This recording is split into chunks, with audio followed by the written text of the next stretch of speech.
છે અત્યારથી આ જે છે એ છોડી દો. તારી જોડે તારા ભાઈબંધો છે, બરાબર છે, કે તારા ગામના લોકો તારી એજના છે, તું 17 વર્ષનો છે, 17 વર્ષના લોકોમાં તારા કરતા આગળ કોણ છે એ લોકોને જોઈને પોઝિટિવ લો કે સારું મારે એના જેવું થવું હોય તો હું કરવું પડે. તું દર તારા ક્લાસમાં તારા ટ્યુશનમાં લોકોની જોડે કમ્પેરિઝન કર. પેલો હેતાર તારો 40 માંથી 40 લાવે તો તું કેમ ના લાવી શકે? એ હું અલગ ખાય છે ખાવાનું? હે મૂન પરથી આવે છે એના માટે ખાવાનું, અમેરિકાથી આવે છે ને પપ્પા કઈ લાવે છે બધા તો મને કે તો હું લાવું.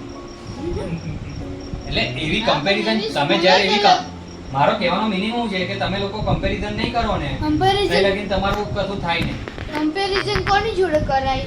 જ્યારે આપણે કેવું હોય મારી સ્કૂલમાં હોય તો હું હજી સમજુ, મારા સ્કૂલમાં કોણ છે હજી? અરે સ્કૂલની વાત નહીં કરતો બેટા, પણ ટ્યુશનમાં તો તમને બધાને અડધું જ બનાવે છે ને, તો ટ્યુશનનું ટ્યુશન ના અલગ ભણાવે છે પપ્પા એને. કશું અલગ ના, એનું પેપર તો અલગ નહીં આવતું, તેમાં જ આવે અલગ જ આવે છે પપ્પા તો એને. તારા જે સ્કૂલ અલગ હોય તો મારી તારા સ્ટાન્ડર્ડમાં તારામાં સૌથી વધારે માર્ક લાવ્યું એની જોડે કમ્પેરિઝન કર ને. આ દેખાય છે, નહીં લાવ્યું તે આ દેખાય છે. જો તું અલા સીધો બેસ.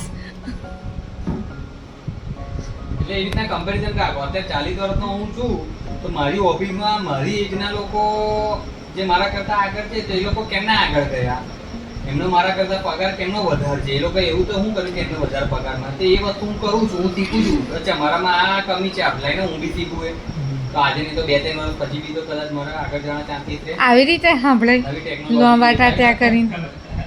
એટલે એવું રાખો બેટા, સમજો તું? ખાલી મોટા લોકોની વાતો કરવાથી કઈ નહીં થાય. એ મોટા બની ગયા, એ મોટા કેમના મોટા બન્યા એ રસ્તે આપણે ચાલવાનું. પ્રીત પગ નીચે રાખ બેટા, સરખો બેસ. અને થોડો ટટ્ટર બેવન રાખ.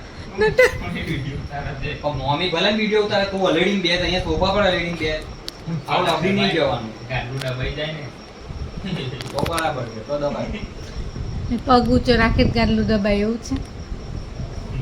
એટલે એવું છે બેટા, ભલે તમે લોકો અત્યારે મચ્છીના મૂળમાં જો મચ્છીમાં કદાચ લેતા હોય પણ શાંતિથી બેને આ બધા પોઈન્ટ વિચારજો દર હોય. બરાબર છે બેટા?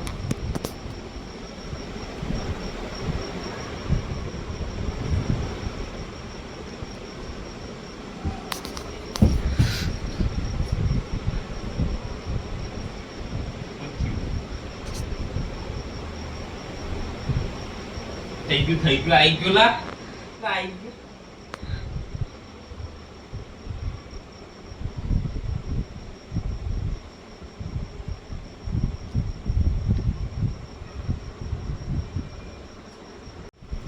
સમજી લેજો ને. તમે લોકો બહુ ડાયા છો આમ તો અત્યારની જનરેશન પ્રમાણે, પણ still there is a chance of improvement. Correct? મરીએ ના આપણે લાકડો જઈને ને તઈ લગીને આપણી જોડે ઇમ્પ્રુવમેન્ટના એરિયા હોય છે, પોતાની જાતને ઇમ્પ્રૂવ કરવાના. મરીએ ના તઈ લગીને સમજ વાત, મરીએ ના તઈ લગીને એટલે ગયડા થઈએ તોય આપણામાં ઇમ્પ્રુવમેન્ટ આવે. ગયડામાં ગયડા લેવલનું આવે, મીડમાં અત્યારે મારી ઉંમરમાં મારી ઉંમર, તમારું હજુ ખુલતું ઉઠતું છે તે રીતનું ઇમ્પ્રુવમેન્ટ એરિયા હોય. તો કોન્સન્ટ્રેટ કરો, ફોકસ કરો અને મસ્તીથી જીવો. રાઈટ? કાલે રવિવાર છે, બરાબર છે, એટલે એ રીતના આપણે રવિવાર ઉજવવાનો છે, એટલે ટાઈમનો સદુપયોગ કરજો. બરાબર બેટા? દર ને કોઈ બી માણસ જ્યારે તમને કોઈ બી શીખમણ આલે ને, પપ્પા હોય, મામા હોય, કાકા હોય, બાપા હોય, ફલાણા હોય, ઢીગણા હોય, દાદા હોય, નાના હોય, તો શાંતિથી સાંભળવાનું રાખો ને એને ફોલો કરવાનું રાખો. થોડી બધી ફોલો ના કરી શકો તો 50% દરરોજ ફોલો કરવાનું રાખો એને. રાઈટ? તારી નોટો કેટલી ઇનકમ્પ્લીટ હશે, બરાબર છે, તો એને કમ્પ્લીટ કરવાનું ચાલુ કરી દેજે. ને હવે તારી 14 તારીખે એક્ઝામ ચાલુ થાય છે ને, એનો અત્યારથી પ્લાન બનાય કે આજે 22 તારીખ છે, કાલે 23 છે, તો 23 તારીખે હું કયું ચેપ્ટર લઈને દેવું, કયો સબ્જેક્ટ લઈને દેવું, જે મને 14 તારીખે એક્ઝામમાં પૂછાશે.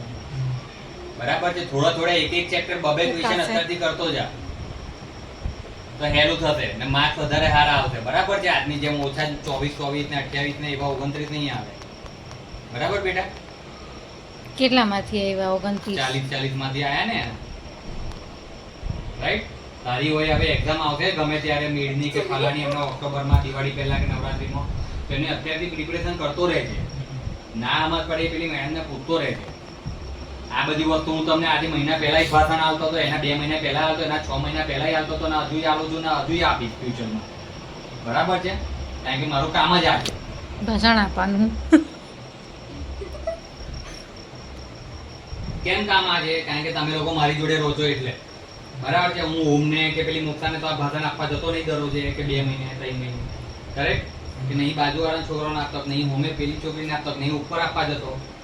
તમે લોકો મારી જોડે આ રૂમમાં 4 દિવાલમાં રહો છો એટલે આ ભાષણ તો તમને મળશે જ બેટા. બરાબર છે? બોનસ છે. હા, બોનસ bonus છે. છે આ તમારા માટે. હા ને? બાય વન ગેટ વન હા. ફ્રી. એટલે આજે તો ટ્યુશન નહીં ગયો, એનાથી મને બહુ આઘાત લાગ્યો છે, પણ નો પ્રોબ્લેમ. તારી હેલ્થ સારી નહીં એટલે હું સમજી શકું છું. બરાબર છે? એ સારી નથી કે તું ટ્યુશન ના જઈ શકે 2 કલાક, but it's okay, fine. Okay? પછી એની નિંદર ના થાય. 6 વાગે આવે તો ટક થઈ જાય એના નિંદર. માટે આપણે વહેલું ખાઈ લેવાનું હોય ને વચ્ચે 1 કલાક ઊંઘી જવાનું હોય. પ્લાનિંગ કરો. બરાબર બેટા? ઓકે? હમ. ચલો આજના માટે આટલું. સમાપ્ત.